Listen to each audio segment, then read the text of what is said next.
Olá pessoal, mais uma vez gravando vídeo aqui no canal e este é o sétimo e último vídeo acerca da filosofia e psicanálise. Bom, se você está aqui nesse sétimo vídeo, eu gostaria de pedir, vá ao primeiro e assista todos, porque a partir do primeiro eu já faço uma série de observações acerca do que eu penso já sobre a psicanálise, se ela tem efeito, se ela não tem efeito, sobre o método. Bom, e no decorrer desses 6 vídeos anteriores, eu mostrei uma série de problemas a partir do momento em que a psicanálise, não só a psicanálise, mas a psicologia moderna tenta se divorciar da filosofia. Bom, também mostrei que várias das criações, digamos assim, que são chamadas descobertas da psicanálise, na verdade, não são descobertas, elas já estão contidas em vários textos da filosofia antiga. É só uma questão das pessoas lerem esses textos e cotejarem aquelas descobertas que já estão ali.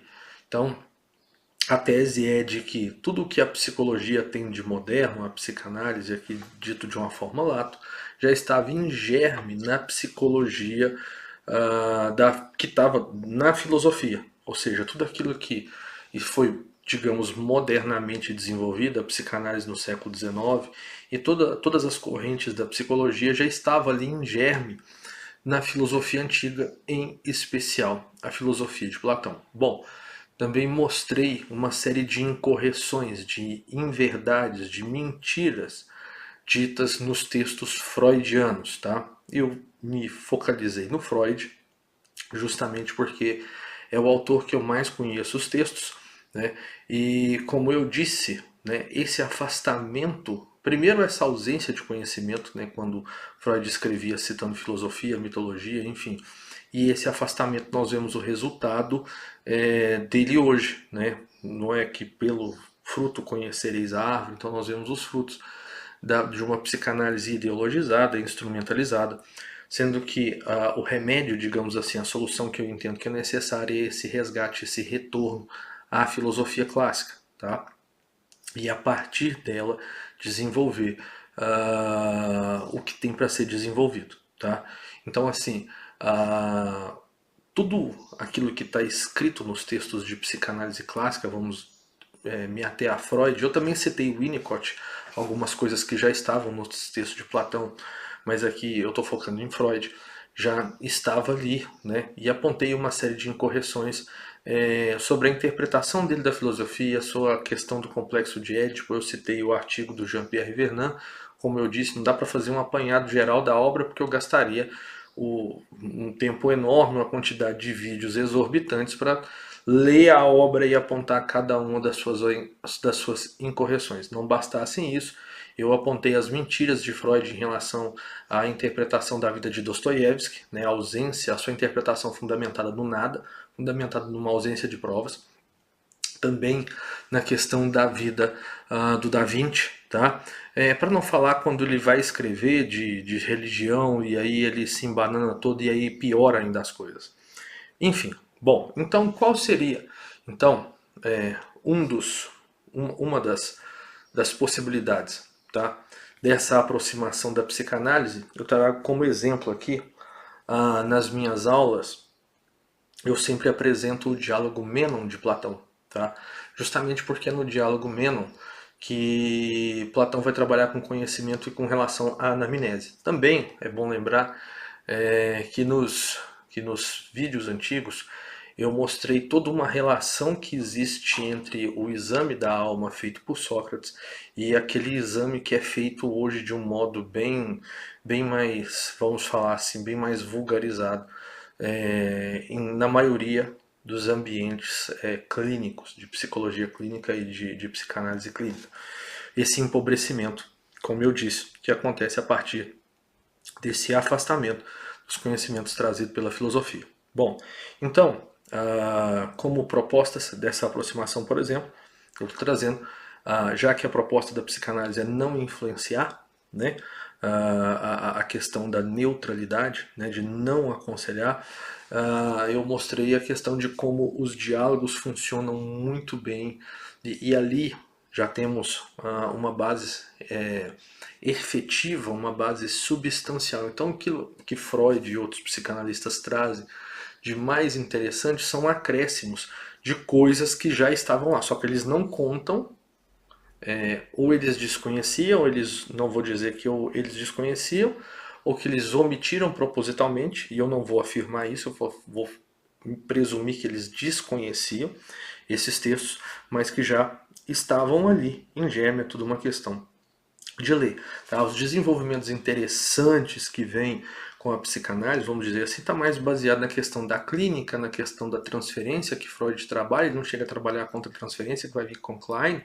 né, e alguns outros, mas os fundamentos da psicologia e o manejo já estavam ali. Porém, eu também salientei, tá? Estou fazendo uma espécie de resumo aqui dos vídeos anteriores, que a filosofia de Platão é muito superior, ela é totalmente superior à psicologia e à psicanálise. Porém, ela colateralmente, ela traz ali germes daquilo que viria a ser a psicologia moderna e que foi ampliada não só por Platão, Aristóteles, Santo Agostinho, enfim. Platão não estava afim de escrever textos de psicologia, ele poderia ter feito isso, né? Mas acaba que os seus diálogos fornecem também, além de todo o conhecimento, né, e toda a investigação, e aí eu falei dos estilos de investigação que os próprios psicanalistas utilizam ali, citando os textos do David Zimmerman, né, mas que tem a base, tem ali também a psicologia que pode ser desenvolvida a partir dos textos de Platão, essa psicologia, essa psicanálise, essa metodologia, que seria através daquilo que são os diálogos platônicos. Bom, falando um pouquinho do Meno, então eu vou ler aqui alguns trechos e fazer mais algumas ponderações daquilo que eu acredito que é o remédio, tá? Que poderia sanar todas essas imperfeições, tá?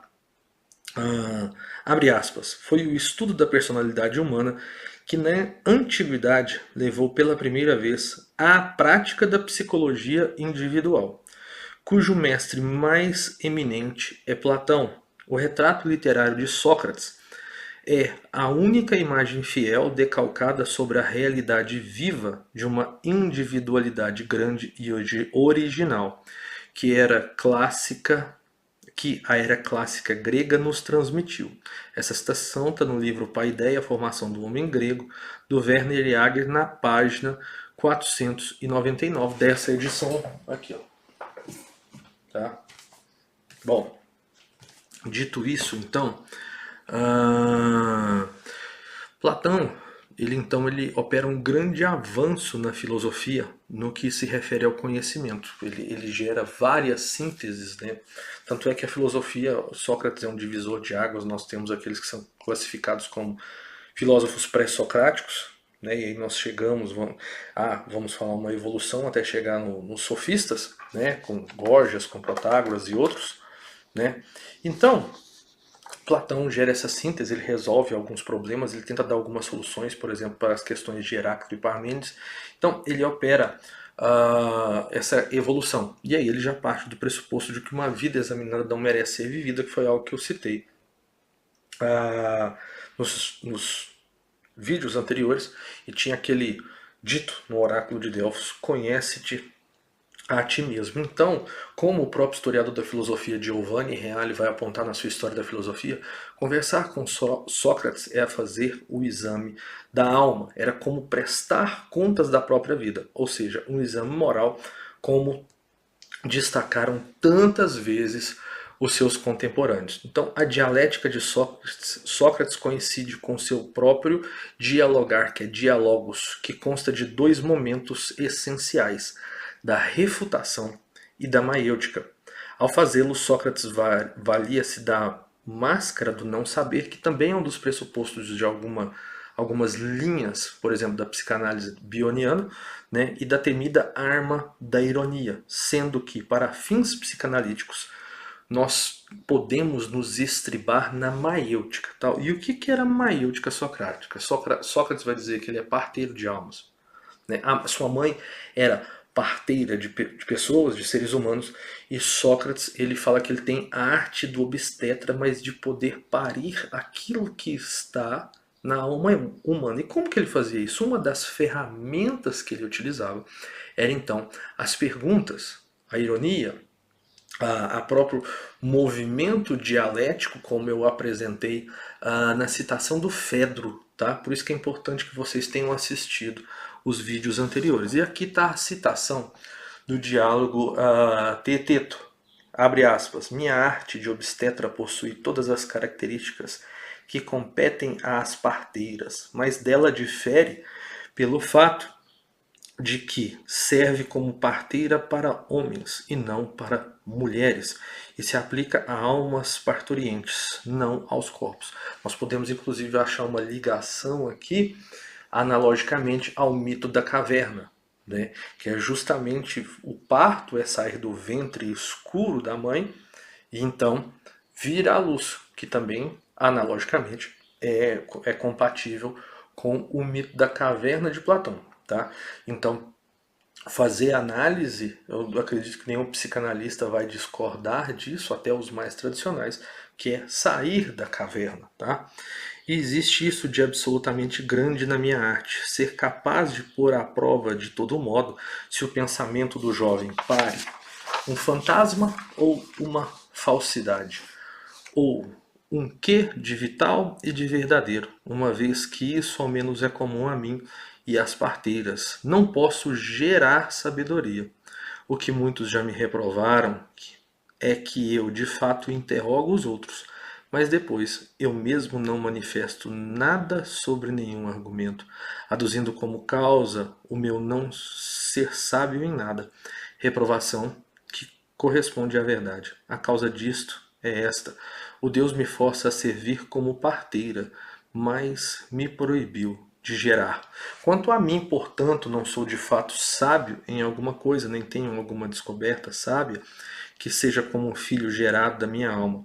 Os que me frequentam, porém, primeiro alguns parecem ignorantes e também muito, mas depois, todos continuando a frequentar-me, ao menos aqueles aos quais o Deus concede, fazem progressos tão extraordinários que eles próprios percebem e também os outros. Aí ele vai continuar a citação. Então, quer dizer, a filosofia, muito antes da psicanálise, ela já tinha essa noção de fazer parir alguma coisa, mas que estava na alma da pessoa com quem Sócrates estava conversando. Né? Então esse movimento de interrogar e de dialética e de separar e de ajuntar e de reunir conceitos e de refutar conceitos, como eu disse, sobre o estilo indagativo, né, sobre a questão de confrontação, que acontece no setting analítico, que também acontecia nos diálogos, a questão da transferência negativa, transferência positiva. Basta vocês lerem os diálogos platônicos, em especial ali eu citaria o Górgias e o Protágoras. Tá? Então, desse modo, guardadas as devidas proporções, o diálogo platônico, em especial o processo maiêutico socrático que está presente, assemelha-se a uma sessão de análise. E aqui, de forma bem lápis, seja psicanálise, seja psicologia, na qual o analista, juntamente com o analisando, vão passando ou transcorrendo de ideia em ideia, examinando-se aquilo que o analisando traz a fala através da livre associação, aqui especificamente livre associação, que é um dos métodos e princípios da psicanálise tradicional. E aí ele vai passando por todas essas etapas. Ou seja,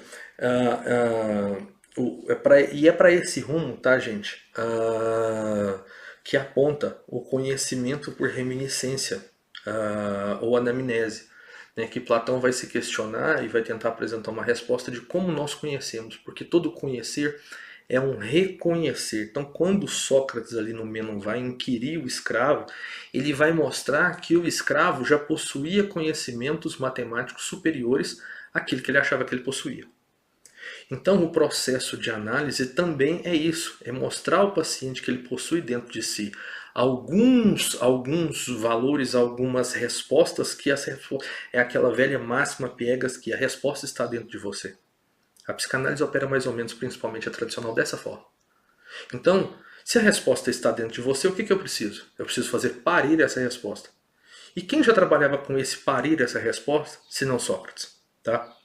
Então, analogicamente é isso que visa o processo analítico, autoexame com o auxílio do analista, o que levará o analisando a, entre aspas, desreprimir, freudianamente falando, certos conteúdos alojados em seu inconsciente, os quais, vindo à tona, poderão ser trabalhados através de interpretações, associações e apontamentos, que é, nesse ponto devo dizer, que Platão, como ele não estava preocupado em desenvolver uma teoria psicológica ou psicanalítica, digamos assim, ele não se detém à questão dessas interpretações, tá? Mas como eu disse, estava tudo em germe ali, tá? Não foi nada criado modernamente, tá?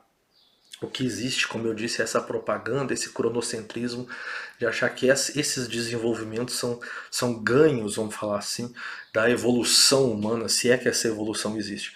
Então, a minha sugestão, digamos assim, é que o método terapêutico, em especial dizendo a psicanálise, deve então resgatar esses conhecimentos filosóficos e através deles, com todo esse fundamento, sim, praticar o método psicanalítico. Senão, da forma que as coisas estão caminhando, vai ser um nada levando a lugar algum.